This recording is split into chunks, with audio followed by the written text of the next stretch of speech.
Situé en Amérique du Sud, l'Uruguay possède l'une des plus importantes populations urbaines de la planète, avec plus de 75% d'Uruguayens vivant dans les villes. Si l'on parle religion, l'Uruguay est largement considéré comme la nation la plus séculière de la région. Cependant, le pays jouit d'un gouvernement stable et du plus bas niveau de criminalité de toute l'Amérique du Sud, faisant de lui un petit morceau de ciel sur terre. Après des années de déclin, l'Église adventiste y vit une croissance non négligeable due à l'implantation d'églises, de centres d'influence et d'une station radio qui diffuse dans une grande partie du pays. La station radio Nuevo Tiempo, sur 101.3 FM, joue un rôle majeur de communication évangélique dans ce pays sécularisé qu'est l'Uruguay. Cette station est réputée et respectée pour ses programmes dans les domaines de la santé et du bien-être, du mariage et de la famille, de l'étude de la Bible et du christianisme pratique. L'enseigne de la radio Nuevo Tiempo est visible à travers tout le pays car sur chaque église adventiste et chaque centre d'influence, de grands panneaux affichent son nom et son logo.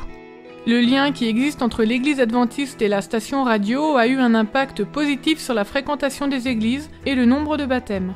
Tout en écoutant la belle musique et les pensées pieuses, les auditeurs sont invités à prendre contact avec la station radio pour recevoir des études bibliques et un accompagnement personnel. Pour Mathias Vigile, le contact entre individus est essentiel dans le cadre du service à apporter aux personnes et il permet de se faire des amis. Mathias a été baptisé récemment et il fait déjà des plans pour devenir pasteur. Pour le moment, il s'occupe d'un centre d'influence situé dans une rue fréquentée de Montevideo. Ce complexe, tout comme les autres centres d'influence de la ville, est connu en tant que soutien et complément de l'œuvre de la radio Nuevo Tiempo. Ici, les auditeurs trouvent un endroit amical et chaleureux où se renseigner sur les sujets qui sont abordés à la radio. Le centre offre une large variété de cours gratuits tels que l'enseignement de la gestion du stress, des séminaires sur la santé et le bien-être, des études bibliques ou simplement une oreille attentive.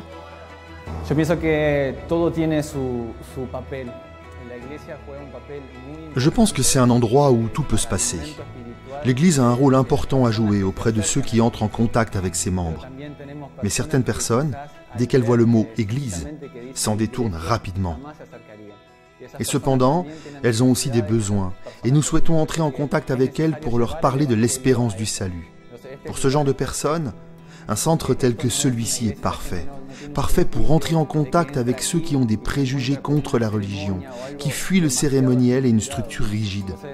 Aussi cherchons-nous à répondre à leurs besoins et à leur proposer ce qui peut les intéresser.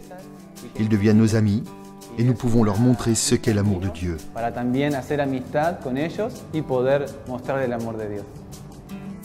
Il existe un nombre infini d'histoires concernant des personnes qui ont trouvé Jésus et retrouvé l'espoir grâce au centre d'influence. À présent, il est courant, lorsqu'on arrive ici, d'y trouver des personnes en train d'étudier la Bible ou de recevoir des conseils.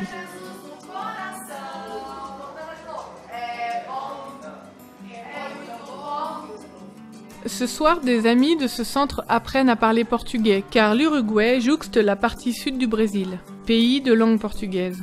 Cela fait de ce cours une classe prisée et permet de créer des liens avec des personnes qui ne seraient jamais venues dans une église traditionnelle.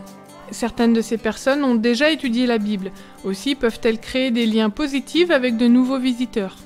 Le potentiel de ce centre est tout simplement incommensurable.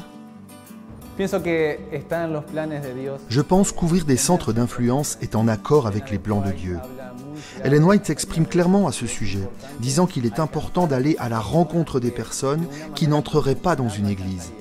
Les centres d'influence sont une réponse à ce besoin. Ils créent un lien entre les gens et Dieu. Une partie de vos offrandes du 13e sabbat de ce trimestre servira à construire et gérer des centres d'influence et de nouvelles églises dans 2 quartiers populaires de Montevideo. Ces endroits ont peu ou pas du tout de présence adventiste. Priez pour la population de cette ville et pour les missionnaires qui, comme Mathias, s'engagent auprès des populations urbaines de notre planète. Merci de soutenir financièrement l'émission et les centres d'influence tels que ceux de Montevideo.